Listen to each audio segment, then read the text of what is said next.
I like guns, I like the way they look. I like the shiny steel and the polished wood. I don't care if they're big or small. If they're for sale, hell, I want them all. I like guns, I like guns, I like guns. Well, I really like 22 mag, 45 lever with the Winchester tag. I like my double barrel, had it most of my life. 357 was a present from my wife. I like guns, I like the way they look. I like the shiny steel and the polished wood. I don't care if they're big or small. They're for sale, hell, I want them all. I like guns, I like guns, I like guns.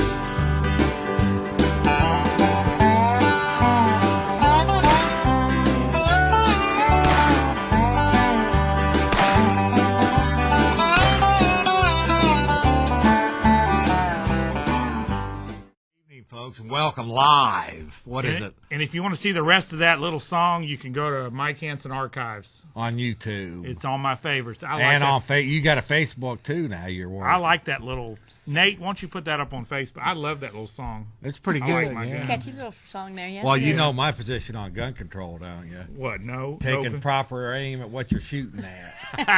Having control of your gun, that's yes. kind of what he's saying, Jeff. Got to have control of your gun. But we do have a little bad news tonight, Jeff. Oh, yeah. I hate to be the bearer of bad Well, let me news. introduce you, is, lovely there Chris she is. Ritter from the Trailer Park Show. Went Mondays 7 to 8. 7 to 8. You just saw the stick figure show. That was my son's show. So, yeah, I'm doing branching out. Well, you could plug us a little bit once in a while. Oh, well.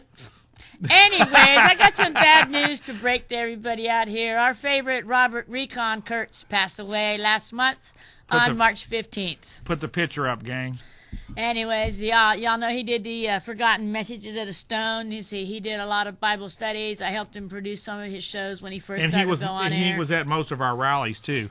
Do y'all have that picture of him? And like you, Chris, he would have told you that he started on this show in this studio. Chris, tell them what they have to hit to get it up. Hit the HVR button, and then it'll come up. Hit HVR. the HVR. It should be up there. I remember over There he is. You remember him. Everybody that watches. Freeze it. Oh, not you that remember one. him too. That was at McQueenie. That was it. Yeah, Okay, take it back down. We're going. Well, but anyways. anyway, you can get back to him. Everybody remembers Robert Kurtz. They called him Recon. He was a Marine in Vietnam. Yeah. Anyways, basically, ambulance went out to get him, and he had been sick, and he had like an infection in his lung. And then they discovered he had a big mass in his lung, so he had lung cancer as well that had spread to his leg. They put him in the hospital, and 8 days later he passed away. They didn't have money to give him a proper burial, but Linda was able to give him a suit and got to see him and say goodbye. And he's buried in a pauper's grave down in Hays County Cemetery. So we're trying to get a tombstone for him, and basically right now he's just a number on the ground. But good old Recon. Party on with Jesus. That's right. Yeah, I remember Recon pretty well. I feel bad for Linda. Yeah. And so Patriots passing away, huh? Another one. Yeah. Did you do anything on your show earlier? No, because my sons took it over, so I couldn't. So that's why I told Hanson I was coming on your show to do it. Yeah. Might as well. Well, anyway, goodbye, Recon. Yeah. Love you, Recon and Linda. All right. I remember. Okay, thanks a lot, Chris. Next. Okay, let's go to Mr. Mike Hansen. Get Gary T. Get Gary. Okay, now I'm looking let me for just preface this. I'm looking for it. Mike doesn't like to pay pay tickets. I haven't had a ticket in 15 years, so it's not like I'm out here trying to get a ticket. But all of a sudden, in 2009, I got 2 in 3 days. One for running a phony stop sign, and 3 days later, by the same cops, I got a speeding ticket, which was completely out of control. Now, that one, the judge did dismiss. Well, you've got a lot of paperwork on this. It's crazy. But if we could get a close-up of this, yeah. This is hard to do by yourself, is to get a dismissal from a judge. Now you were in the courtroom this morning. I was in the courtroom Travis this morning. County, Texas. And let me tell you, since the last time I left there a month ago in February, they sure were a lot nicer to me today. And I had a witness there today. They were a lot nicer. Yeah, you to me. need witnesses. But let me get a show this. You don't want to go into those Roman courts. Where you at, Jeff? Somebody. Uh-oh, I see. But a anyway, camera going crazy we played the video 2 weeks ago of the motorcycle cop. What happened if you There was 2 of them. And I want to appreciate all the support I got on this because it was a revenue generation ploy. And what they were doing is they were sitting at an intersection they knew was a stop sign was not quite clearly visible. It was a lot of things. Yeah. Matter of fact, Travis County, and see, she signed it. She dismissed it. A dismissal. I wrote that dismissal up, by the way, and put in there that the prosecution did not answer my discovery, and she ruled that they didn't answer my discovery, and that she actually called them lazy. Now this is for the what? Which one now? The speeding ticket 3 days later after the stop sign. Okay, so And not by those 2 cops. Same 2 cops. Same this 2 is, cops. I got a dismissal. Okay, good. Okay. Okay, now I want to get. Go ahead, Gary. How much is that? I mean, How much was the ticket? Yeah, how much would it have been? At least a couple $100. Okay. But the stop sign ticket's $260. We showed it on the. We showed it. If you want to watch that video, you can go to the Motorcycle Cops on Mike Henson Archives. What they were doing is they had a sting operation going on there for years. My brother said they've had it going on there he's a cop out there. He said they've had it there for years where the stop sign wasn't clearly marked, and when you're turning left, people would just kind of make a rolling stop and look both ways. It wasn't like that it was dangerous or anything. It's just that people really wasn't clear, and that it's out in the country and this and that. So now, a week after I got the ticket, Travis County went out there and re-engineered the whole thing and put up lights and new stop sign. After you got it put up on YouTube. After we got it put up on YouTube. Yeah. Now the cops went into the court and told the jury, here's the picture of the new, of Mr. Hansen didn't stop on at this stop sign. Look how clear it is. But what they didn't tell the jury, that the cops lied and said it didn't tell them that they took the picture 9 months later after the fact. Jeff, do you understand what I'm saying? Yeah. The intersection was already changed by the time they took the judge, there they are, right there. Yeah. Now, which one turned you in with the one on the left-hand side. What's his name? His name is he's Travis County Sheriff's Deputy. And his name is and it was he actually turned you into DPS. Well, he called my brother, which was a cop, trying to get my handgun taken away. See, that he ought to be punished. He called. What's his name? I wish I could get my brother on here. I'd get him to verify that. What's his name? He also called. Who, my brother? No, that's what I'm looking. That's what I'm looking for. Retaliated against. Carpenter. It's right here. He's the Travis County Sheriff's Deputy. It's right here. If you want to get a close up. Yeah, let's get it up there. Tom Carpenter. He's the one that after you. So here's the sequence of events. They first gave you a ticket for not stopping at the stop sign, right? Yeah, that's the one. That's the one that did it right there. Right there. Yeah. Okay, let me get this correct, Mike. So okay. You just jump in. You got to explain some things. Right here. Now look. Right here. Don't look at all my notes. Right there. Right there. Travis County Sheriff's Deputy. Okay. Now you were stopped. Actually, I was minding my own business, just going out, through my day. Let me set it. Go ahead. So you were stopped. I'm trying to get. They gave you a ticket for failure to yield to the stop sign against the peace and dignity of the state. That's what that says right there, Jeff. Okay, now let me get. Don't interrupt me, Mike. Okay, so you were stopped, and here is the actual. People love his brain. No, but look, this is actual. This is answer the question. This is it. Get a close up of this. This is where he actually said that I ran a stop sign at This is the place. one- Thomas Carpenter. Thomas And Carpenter. let me tell you what he Travis did. County, Texas. When Sheriff's I Deputy. went and filmed the situation, he went to my brother, which is a cop. He went to Richard McCain, the constable of the precinct, and he went to DPS and retaliated on me and said I was dangerous with a camera and said he wanted my handgun revoked. Yeah, well, Handgun license revoked I by see. the state. Okay, now here it is. You were pulled over. You were.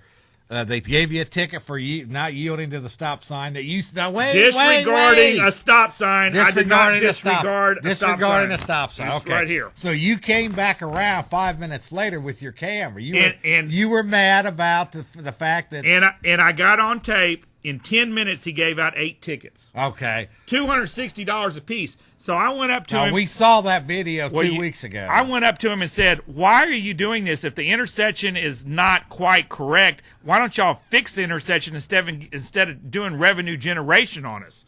And he says he didn't care.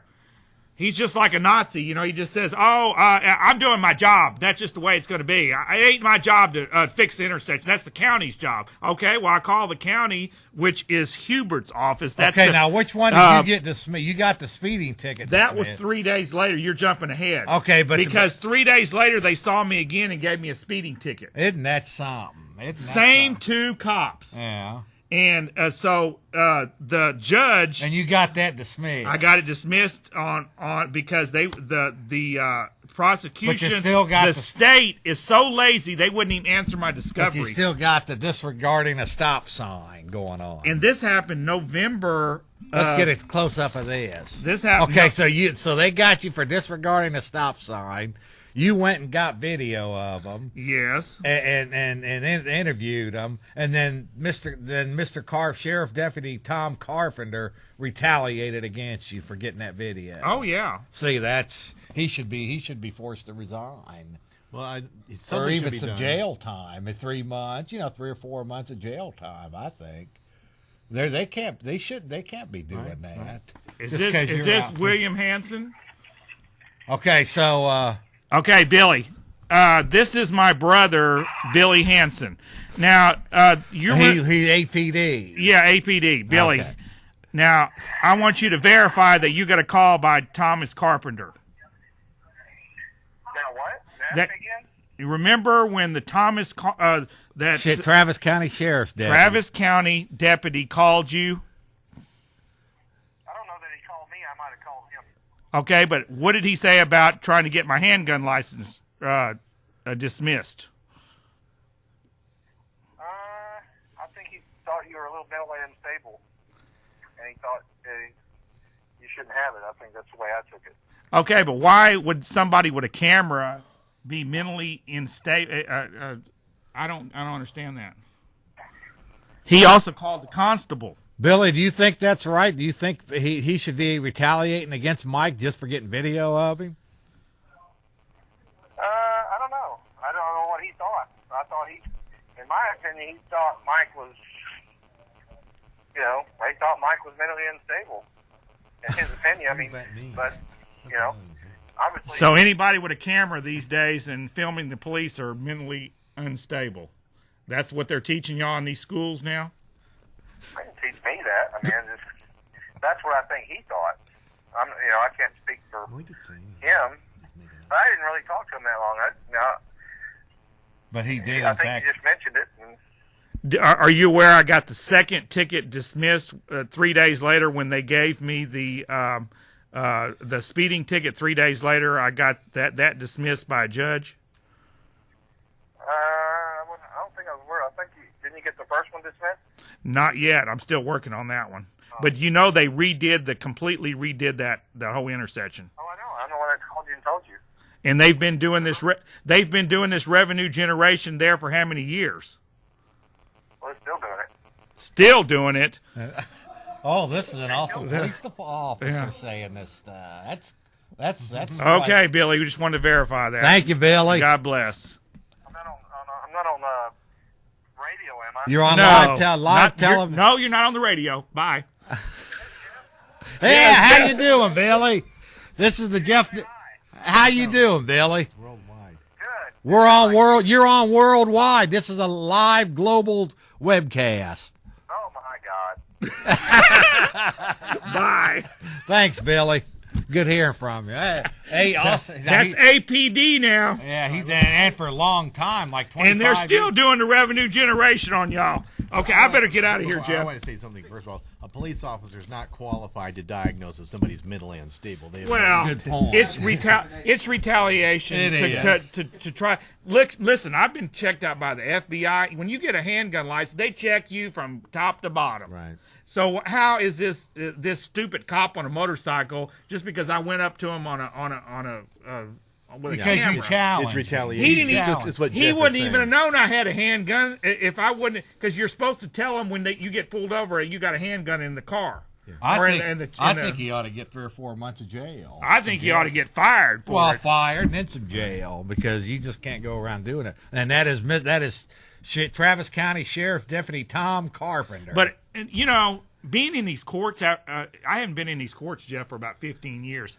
It's just let's make a deal. It's revenue generation. They had from the elevator all the way out the front door. They had people lined up in there, and I just went in there and started yelling, "Revenue generation, revenue generation! This is a business. Y'all have made a business out of it." And let all those people know. You know, some of the people said, "Yeah, you're right." oh yeah, Yeah, they said because they're tired of being in there probably in this court. oh yeah, And they make you take your belt off. See, I didn't wear a belt today because I didn't want to take it off. I didn't wear my good shoes today because the good shoes has that metal in it. So I just wore tennis shoes in there because I'm tired of being violated at that checkpoint they got at the. You know, if they weren't doing dirty things in that court, Jeff, we've said this before, they wouldn't have to have all that security. Oh yeah, I know that. So, yeah, Take away their guns. Let's see how they like yeah. Yeah. Well, anyway, Oh, I yeah, appreciate everybody. I know it's hard to take sometime, but I am really fighting for y'all's rights out here because,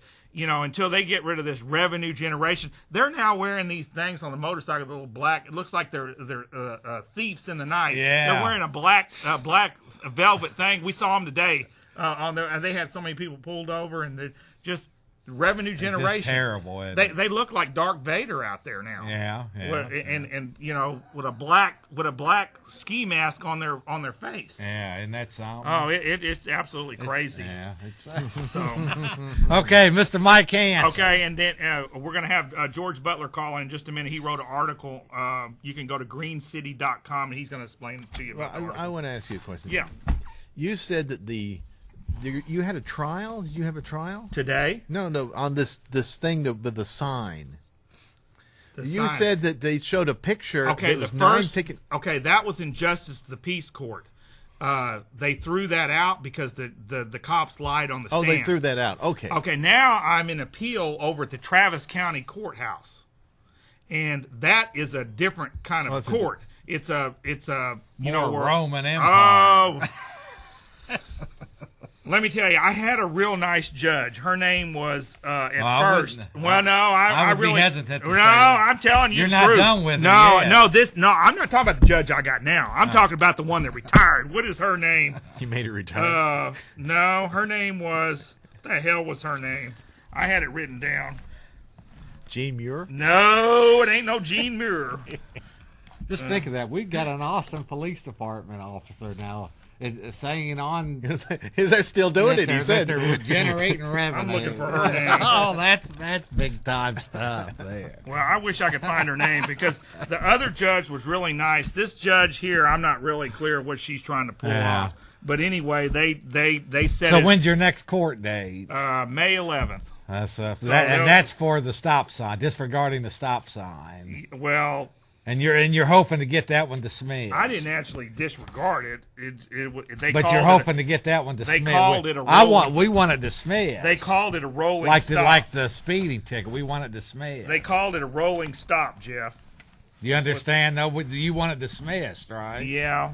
And then that'll be the end of your And court. also, I went up to just to put it on the record. I went up to Karen Hubert's office today and let her. She's the precinct 3 commissioner, to let her know that she's going to be called in on this. They said we don't want to be involved in it. We don't want to be involved. You're already involved. You changed the intersection a week after I got a revenue generation ticket. You will be called on the stand, Miss Karen Hubert of precinct 3. Travis County Commissioner. I also went into Judge Biscoe's office and let him know what's going on. You know, how come? Would you let him know what was going on? Well, I said, well, you got out of your I told his secretary, he got out of his DWI. I ought to have a chance to get out of this. Oh, that's true. Remember, he did got get out of that DWI. DD. Oh, yeah. See, they don't have to take the little breathalyzers and the little tests and stuff if you're in office. But if you get stopped, Gary, they're gonna try to draw your blood forcefully.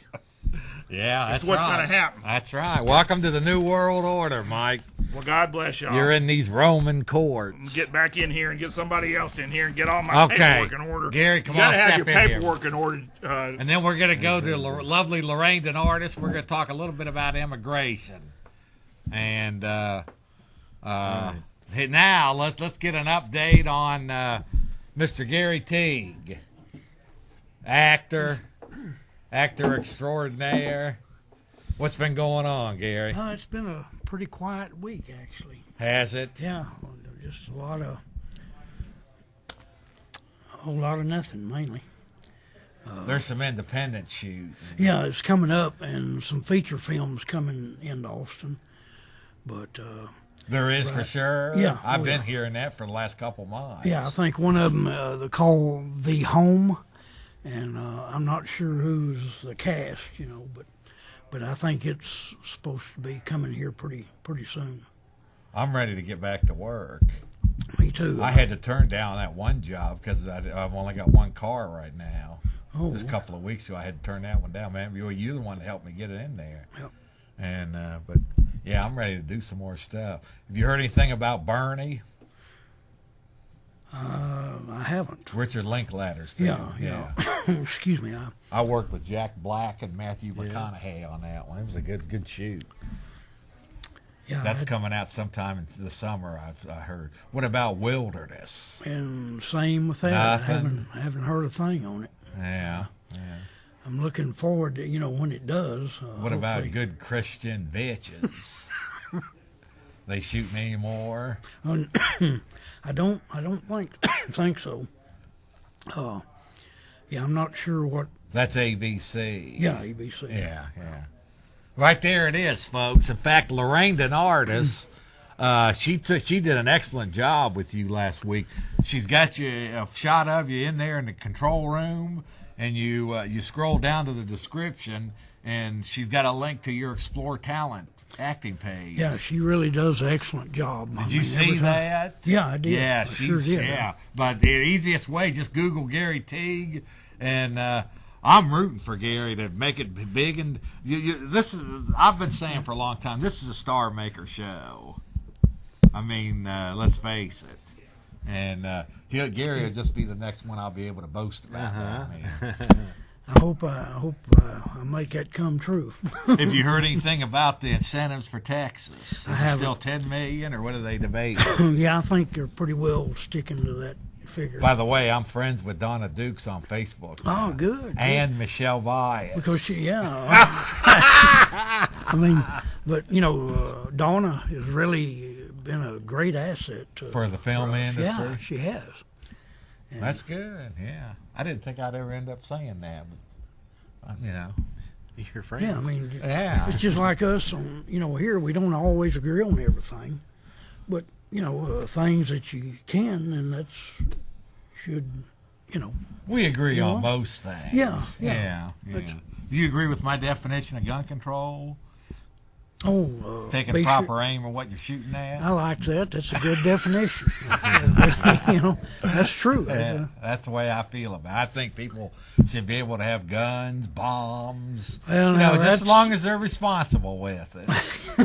How do you feel? I agree. Have guns, bombs, whatever they want. Atom bombs. Yeah. And rocket launchers. we have to split on that because Lasers. Let's try a quick call here real quick. What time do you want yours? Let's try this one real quick. Welcome. You're on Worldwide. Yes, I wanted to speak to Jeff Davis. Hi, ma'am. You're live. Worldwide. Okay, I just had a news item that I wanted to tell you about.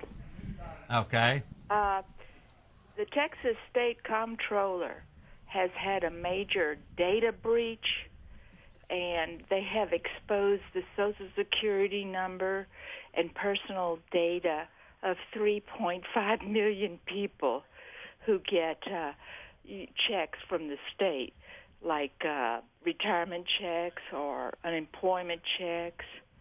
I was not aware of that. It's a major, major thing. And the data has been exposed and vulnerable for one whole year. And it gives out your Social Security number and your date of birth and all your personal information. And this is the Texas comptroller that did this? Yeah, Susan Combs. 3.5 million Social Security numbers have been given out over the public on a public server, and anybody could access it. Wow. For 1 year. And I just thought I'd give you that item. I'll let you go. I just think it's important to get it out there. Yes, ma'am. I hadn't heard that. I was not aware of that. It's rather major. Okay. Thank you. All right. Check us out on Facebook, ma'am. Jeff Davis Show on Facebook. Try this one. Welcome. You're on Worldwide, ma'am. Okay. Yeah, let's bring Lorraine in real quick. Yeah, I wasn't aware of that fact. No, I wasn't aware of that at all. What time do you want George Butler back? 10 more minutes? Yeah. Play the video and get a break. Okay.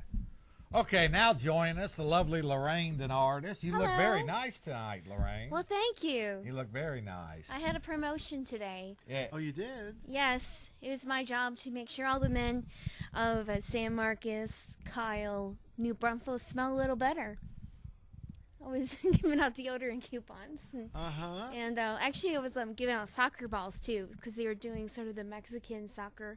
They were one of the sponsors for that, so I was giving out soccer balls. You mean full-size soccer balls? Yeah, they're full-size soccer balls. You just need to blow them up. Cool. Posters, soccer balls. It makes the kids excited. They get all happy.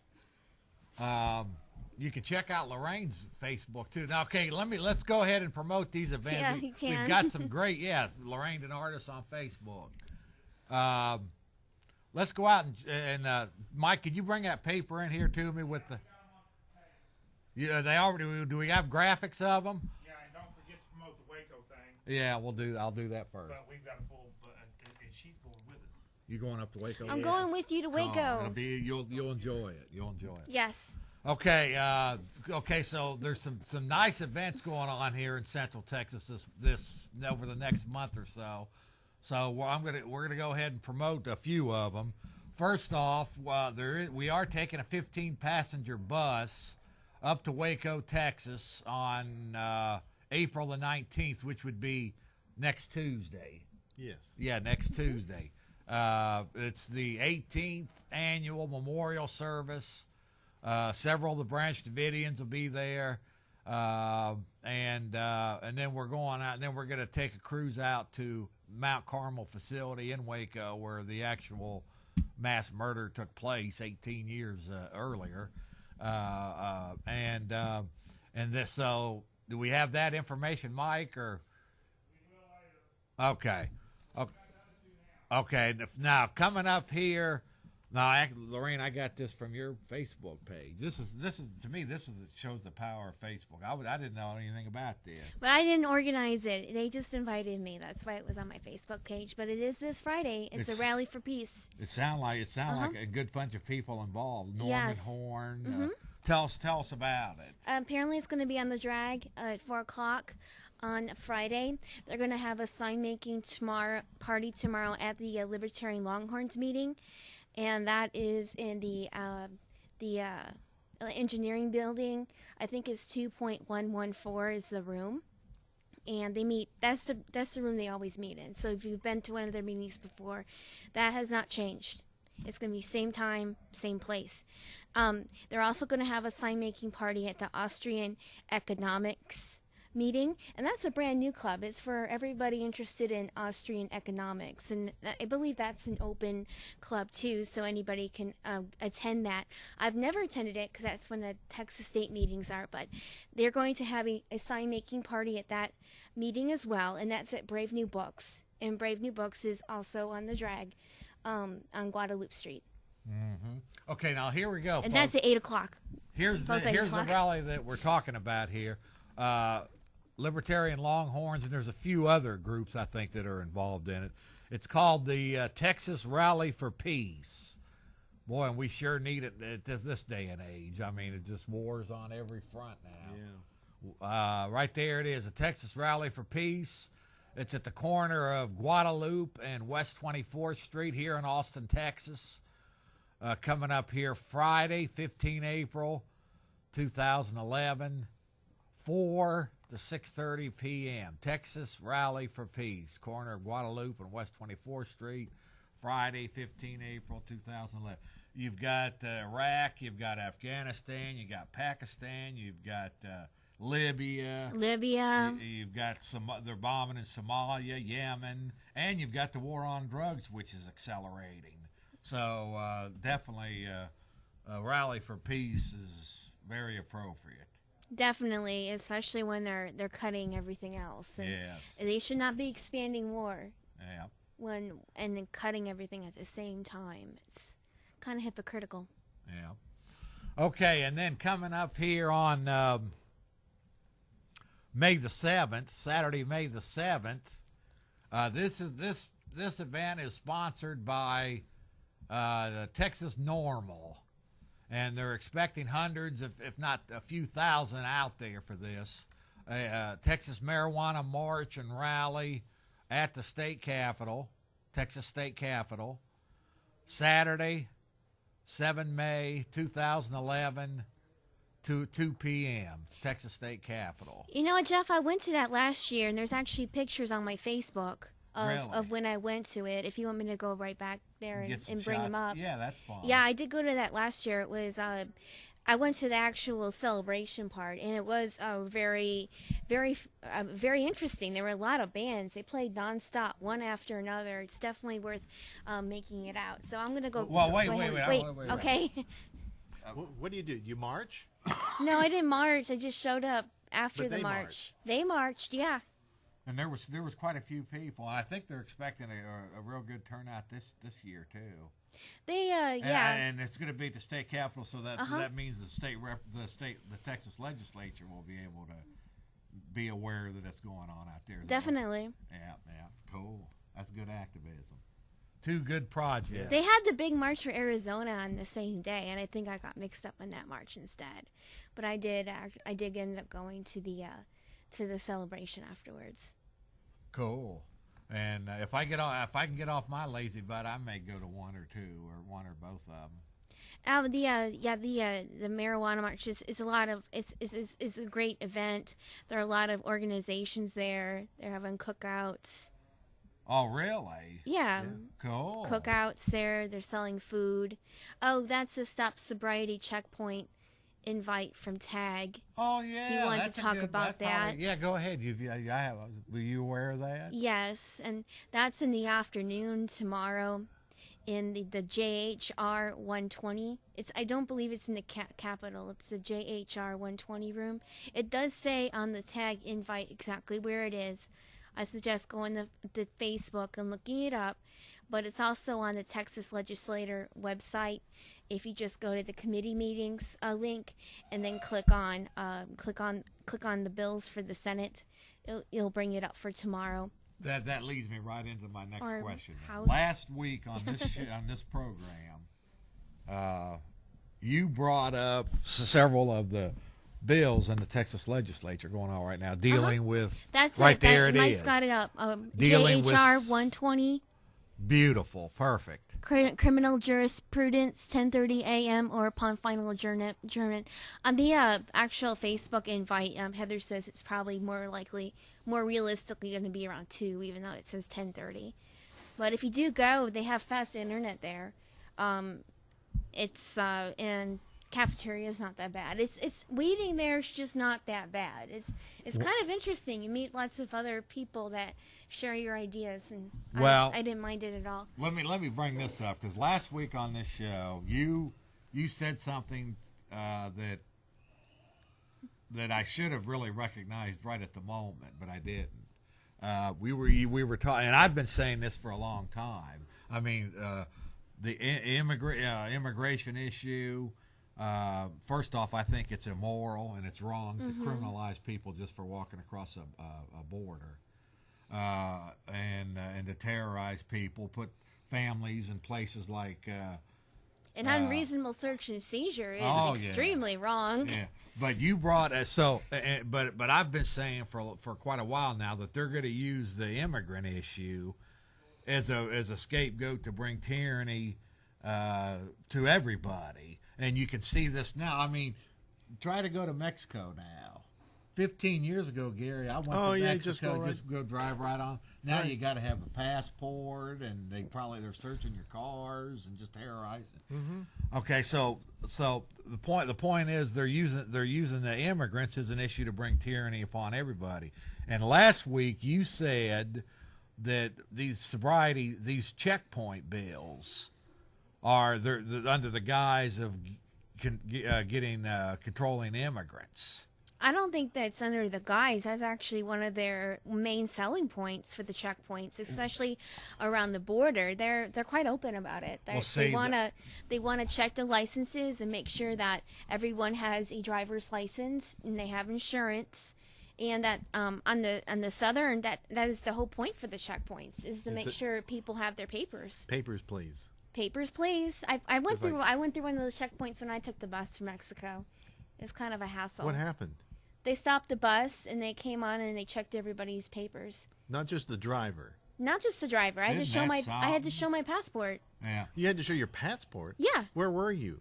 It was in Laredo. There's a checkpoint right after Laredo on the highway. But you now I can understand you're passing into Mexico, but this bus, was it? It was coming out of Mexico. It's coming out of Mexico. Yeah. But you got checked at the border, right? Yes, I did. That's a really long check because you gotta get everything, get off the bus, wait like an hour, and get back on the bus. Right. But yeah, I did get checked at the border. At the border, you got Yes. checked. Okay, fine. I understand that. But you're now on the bus. You've already been checked. You're driving north. How far north is this? Oh, it's like 20 minutes out of Laredo. 20 minutes north of the border. They stop you again? Yes, they stop everything. They stop the bus, the cars, and they check everybody for their papers. Yeah. North of the border. North of the border, That's yes. amazing. This is why, and I want to mention that, probably from when I was on national radio, Liberty Works Radio Network, you may remember that. Yes. I was one of the advocates for, putting the military down at the border. I'm partially responsible for a lot of this anti-immigrant disintegration or information. That was before I brought Terry Liberty Parker to the show.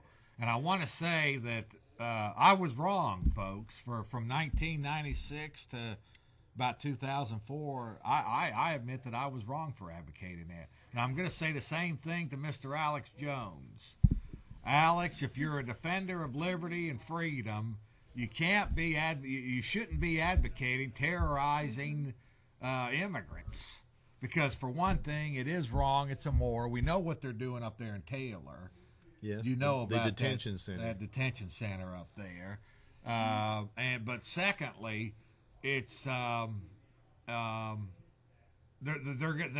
use the tyranny on everybody under the guise of, you say it's not even a guise. They're openly saying that it's. Yeah, they're openly saying that. If they stopped you, what if you didn't have your passport? You've already been through. What are they going to do? Send you back to Mexico in this second stop?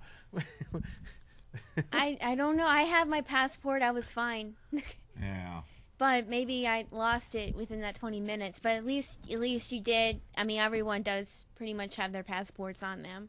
Yeah, but they're stopping buses. They can stop cars. Okay. They stop everybody. I thought that was a normal thing. I didn't argue it or question it. It's I just not thought normal. I just it's thought outrageous. what they did when you came back 15 from Mexico. years ago. Okay, here we go. Welcome. You're on Worldwide. Yeah, how you doing? This is George Butler. Hey, George. Hi, Mr. George. Butler. How you doing, Deb? Great. How about you? Okay, fine. Good. Good to hear you. Good to hear from you. Okay, we've got your art. Is this an article or? Yeah, we've got an article that Charlotte Littlefield Brown and myself, George Butler, have written. We're going to go up on GCNlive.com tomorrow. and it's about the Bretton Woods II conference that's just concluded up at Bretton Woods, New Hampshire. Okay. Go ahead and tell us about it. And anyway, what they convened up there was George Soros was behind this conference, and he convened well over 300 economists throughout the nation to come in, and they had three major goals that they wanted to attain. And one goal was the transfer of a national banking regulation authority to an international authority. And that would take the banking sector, or control of our own banking sector, out of our own hands, and it would rob us of the right to mint and issue our own currency. Another goal that they set out to accomplish was to overcome the national financial capture systems, which they were describing as the mega banks over our governments.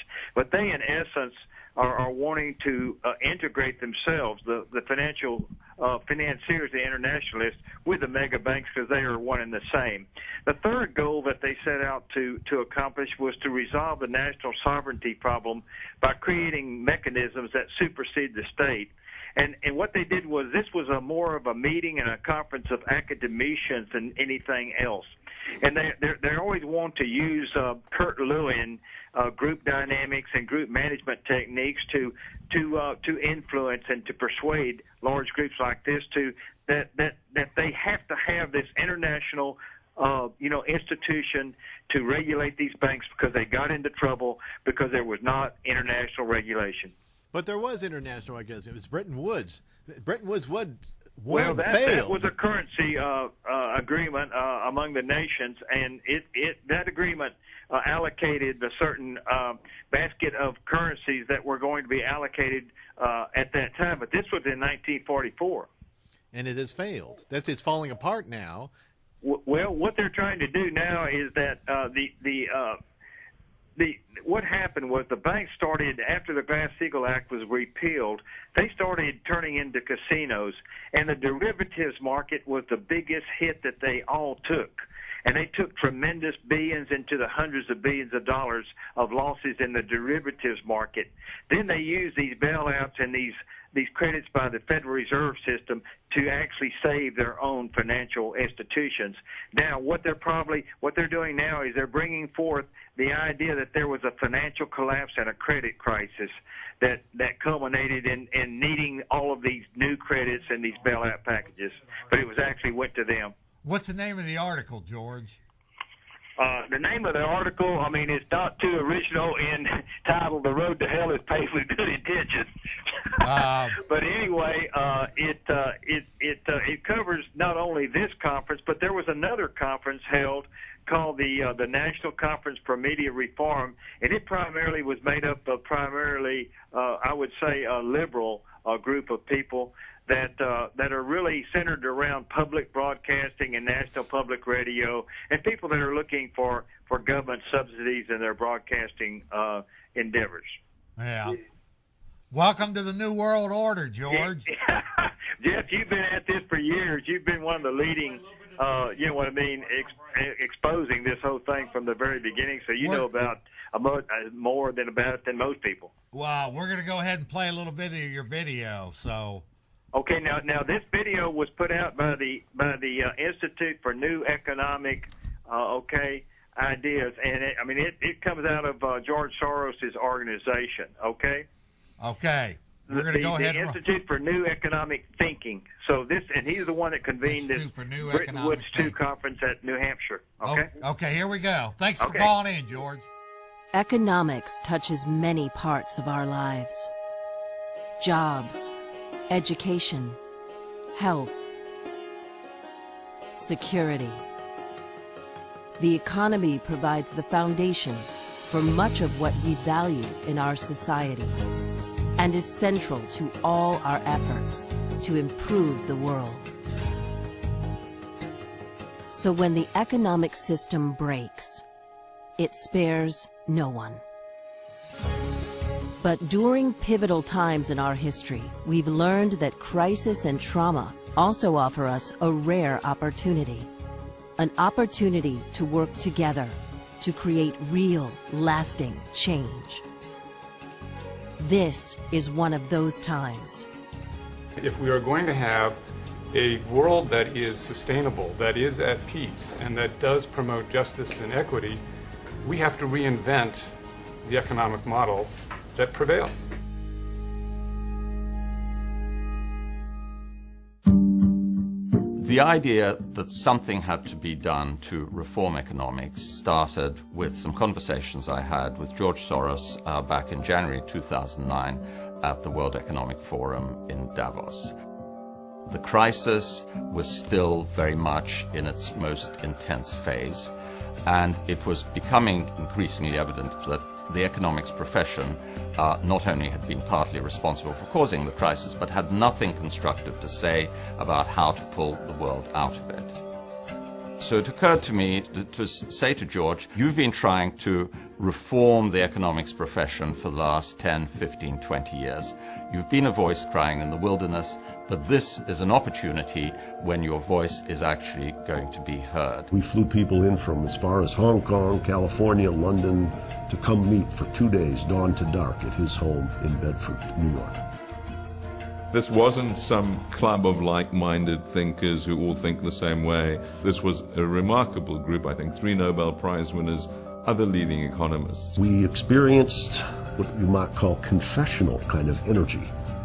People who are very powerful, talking about their frustration in the profession. One of the most famous economists in the world, a man who won Nobel Prize, said that he had given up teaching graduate students because he realized that any graduate student taught by him outside the rational expectations paradigm would not be able to get an entry-level job in any top-level American institution. When you get a situation that the great economic thinkers, like a Keynes, wouldn't be published in a leading journal anymore, one really has to ask why. I think clearly one of the things that went wrong, both in the activity of policymakers and simply the risk management tools of major investment banks, was these extraordinary assumptions that you could just derive probability distributions from the past of the way that the economy operated and assume that that was the probability distribution of the way that it would operate in the future. One silver lining out of this very gloomy cloud is that events like the Great Depression, the Great Recession, 2008, really are ways that we test our theories. When everything is going on normally, we don't have a good test. In the same way that our understanding of the human body is really enhanced by pathology, seeing how it doesn't work. INET was born at the Bedford Summit, and with an initial investment from George Soros, it quickly became a catalyst for new thinking about how to reform our economic system and get economists to better serve both policymakers and our society at large. George Soros has been a visionary for a long time, and when Eastern Europe was going through a transformation period, he was way ahead of the curve, creating the open society and supporting freedom of ideas. He changed the nature of thinking in Eastern Europe. I believe with INET, he's going to do, I hope, the same with economics. It's probably one of the most important initiatives that I've been involved in, and certainly the one which has the most remarkable response. The first official INET conference took place at King's College in Cambridge, England, where in the 1930s, John Maynard Keynes demonstrated great intellectual courage in a time of crisis and helped reinvent economics in his time. Policy and business practice, it was one oversimplified strain which dominated in the pre-crisis years. The institutes certainly seem to be off to a promising start. I mean, the fact that they've attracted such a blue-chip list of people to come to this first conference, I think that alone is extremely encouraging. You had everything from mainstream Chicago economists to mainstream Harvard economists to Nobel laureates to Keynesians, Marxists, people who were very critical of having any math at all in economics. Most constructive developments in economics have actually occurred across boundaries between different approaches. You know, it's a very creative process if you can have a good conversation. My mission in this conference is only one thing: to form a community. The idea that you can be with the head of the Department of University of Chicago and a left-wing Keynesian or Marxist from Cambridge, England, or from Italy, and you can all be in the same room and you can explore issues, was only possible because this crisis destroyed the confidence in expertise in the economics profession. Now, this has been a wake-up call. I think we are at a point where there needs to be a rethinking of the economics profession. We need to get going.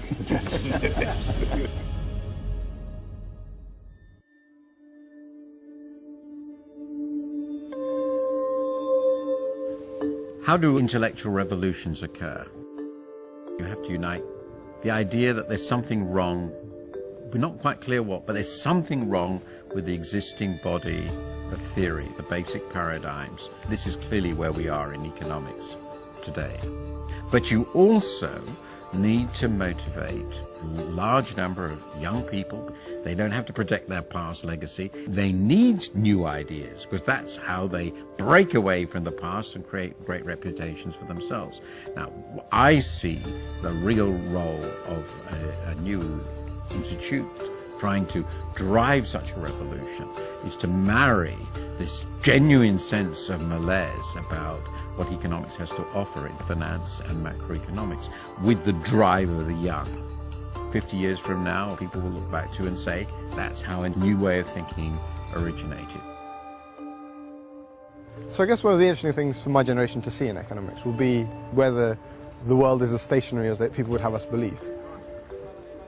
The question would be whether other kind of fundamental changes like climate change, which would change the way the entire world is structured, how that will affect the way we think about economics. The future of research in economics is interdisciplinary.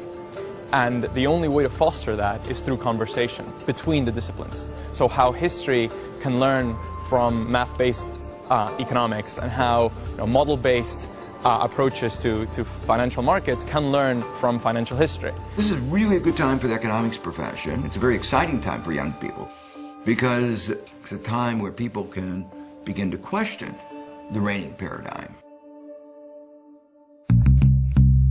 INET's goal is to accelerate changes in economic theory, policy, and practice by empowering the next generation of economists through initiatives like awarding a wide range of grants and setting up task forces for deep research in new or neglected fields, holding conferences that bring together diverse constituencies to spark breakthrough ideas. As countries get richer, life expectancy improves rapidly. The crisis is broader than the financial. It's really about people across the world.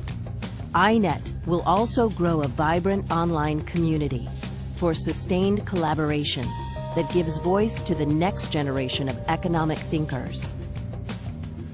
And finally, INET will be forming partnerships at leading universities to invigorate and consistently nurture the leading edge of scholars. We live in a critical moment in history, facing many daunting challenges, where the solutions are highly dependent on sound economics. Because of INET, people from around the world are working together to fundamentally change how the global economy operates in the 21st century. Our goals are bold and ambitious. And to scale up the work we've just begun, it will take enormous resources, people, money, and time.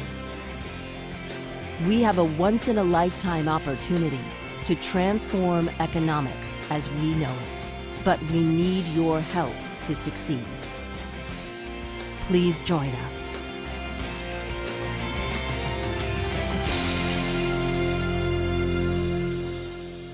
Okay, folks, we are back live. I want to talk a little bit about this show.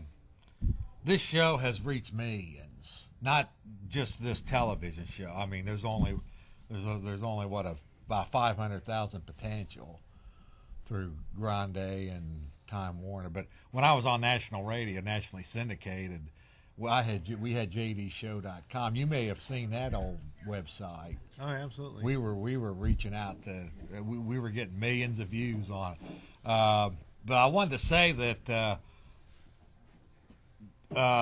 I'm not going to sit here and say that we're getting 50 million like Oprah Winfrey, but the thing is, it doesn't make any difference because it only takes your own network. It only takes a few dedicated, liberty, peace-minded people to create change. The American Revolution is a classic example, Gary. Out of the 100% of the people that came, left Britain, after 6 months, 50% of them went back to live under the tyranny of Britain. Out of the 50% that stayed, only 3% fought in the American Revolution. So it just takes a small little, dedicated few, I think. And I'm seeing, particularly with legalizing drugs, I'm seeing a lot of different talking heads like on MSNBC. Right. I'm seeing a lot of good stuff happening. I just wanted to apologize about the video. Apparently the internet's running a little slow today, so I didn't get to go through it. And I tried playing the fluoride thing for a little bit because I already had that loaded up, but I'm really sorry that it wasn't playing. Well, let me comment a little bit about this video we just saw. It was interesting about the use of the words there. This Institute for New Economic Thinking, that's already Orwellian right there. And you saw George Soros at the beginning. They said when the economy breaks, well, the economy didn't break. They broke it. Those are the people who broke it. And they talk about how you have an opportunity. Well, this is they're seeing this breaking of the economy as an opportunity. And you notice all the buzzwords about sustainable, justice. All right. So to them, justice is not fair courts like Mike Hansen was. To them, justice is redistribution of the wealth. That's what they mean by justice. So you got to listen very carefully to what these people are saying. And by the way, Gary Johnson, right there's his radio show, ruleoflawradio.com, Sunday nights, 8 to 10 p.m. On here. You can listen here in Central Texas on 90.1 FM. Yes. Radio show's going good? Yes. Well? Good. Yes. Good to hear. I'll put a link to the video on the website, the Jeff Davis Show website, so you can see the whole thing. Because I'm really sorry Facebook? that. Yes, I'll put it up on the Facebook. Yeah, well, okay, so let's talk a little bit. Well, let's try a call real quick here. Now, welcome. You're on Worldwide. Howdy, it's Nate. Who? It's you. It's Nate. Hey, Nate. Good to hear from you. I haven't seen that Soros video. That's really creepy. Yes. Like Gary was saying when they talked about the thing breaking, and then here's an opportunity to save the world, and then they show a picture of FDR, and it's like, oh, more New Deals, great. Yes. Yeah. It's all propaganda. Yeah. Yeah. But I'd like to say also, I think Lorraine did a great job bringing all that local information out, the Rally for Peace and some other things that are coming up with the legislature and stuff. Yeah. So I think we definitely need a rally for peace. Well, maybe the anti-war movement's going to get some comeback here. I don't really think too much from the left. It looks more like a libertarian kind of thing. You know, Nate, I'm seeing that. I'm seeing people like Rachel Maddow and Ed Schultz. Yeah. They're sympathizing with Obama about Libya. Right. They're supposed to be the progressives, but they're going right along with.